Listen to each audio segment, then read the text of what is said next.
ಅಷ್ಟಾವಕ್ರನ ಪಿತೃಭಕ್ತಿ.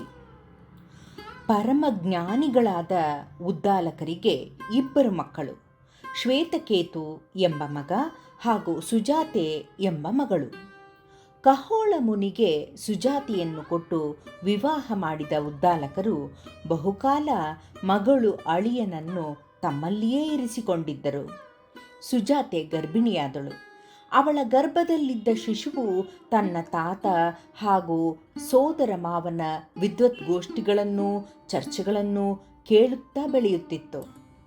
ಒಂದು ದಿನ ಕಹೋಳ ಮುನಿಯು ಕೋಣೆಯಲ್ಲಿ ವೇದಾಧ್ಯಯನ ಮಾಡುತ್ತಿದ್ದರು.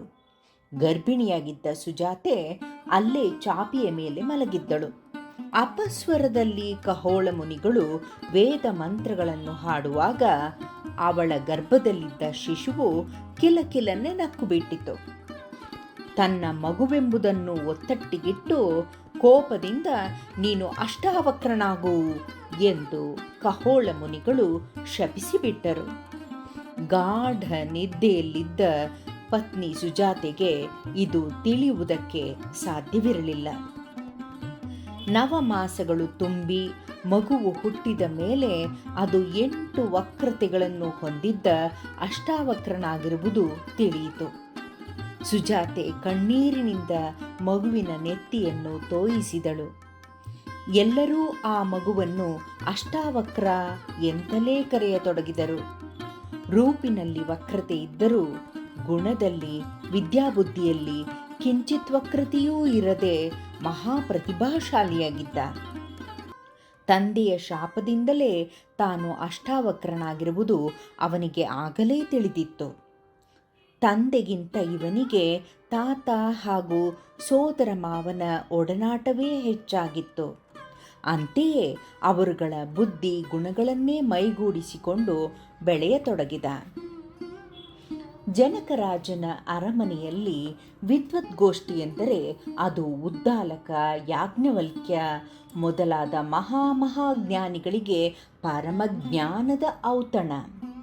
ಅಲ್ಲಿಗೆ ಒಂದು ಸಾರಿ ಉದ್ದಾಲಕ ಹಾಗೂ ಶ್ವೇತಕೇತು ಹೋಗಲು ಸಾಧ್ಯವಾಗಲಿಲ್ಲ.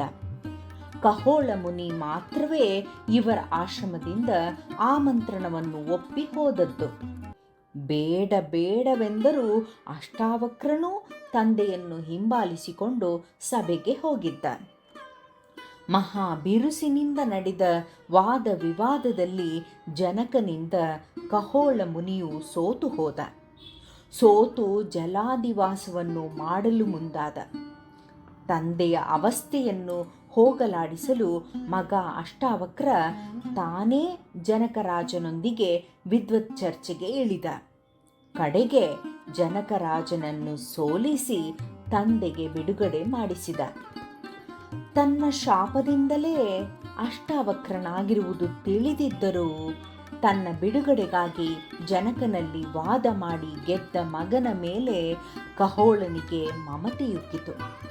ಅವನ ಪಿತೃಭಕ್ತಿಯನ್ನು ಕೊಂಡಾಡಿದ. ತನ್ನಿಂದ ಶಾಪಕ್ಕೀಡಾಗಿ ಆದ ಅಷ್ಟಾವಕ್ರತೆಯನ್ನು ಹೋಗಲಾಡಿಸಬೇಕು ಎನ್ನಿಸಿತು ಕಹೋಳನಿಗೆ. ಆಶ್ರಮಕ್ಕೆ ಹಿಂದಿರುಗುತ್ತಾ ದಾರಿಯಲ್ಲಿ ಮಧುವಿಲ ನದಿಯಲ್ಲಿ ಸ್ನಾನ ಮಾಡಲು ಮಗನಿಗೆ ಹೇಳಿದ. ಅಲ್ಲಿ ಮುಳುಗಿ ಏಳಲು ಅಷ್ಟಾವಕ್ರನ ವಕ್ರತೆಯೆಲ್ಲವೂ ಹೊರಟು ಹೋಯಿತು. ಆ ನಂತರ ಆ ನದಿಗೆ ಸಮಂಗಾ ನದಿ ಎಂದು ಕರೆಯಲಾಯಿತು. ಅಷ್ಟಾವಕ್ರನ ಸನ್ನಡತೆಗೆ, ಅವನ ಅಪೂರ್ವ ಜ್ಞಾನಕ್ಕೆ ಹಾಗೂ ಮನೋನಿಗ್ರಹ ಶಕ್ತಿಗೆ ಬೆರಗಾದ ವದಾನ್ಯ ಮುನಿಯು ತನ್ನ ಮಗಳು ಸುಪ್ರಭೆಯನ್ನು ಅವನಿಗೆ ಕೊಟ್ಟು ಮದುವೆ ಮಾಡಿದ.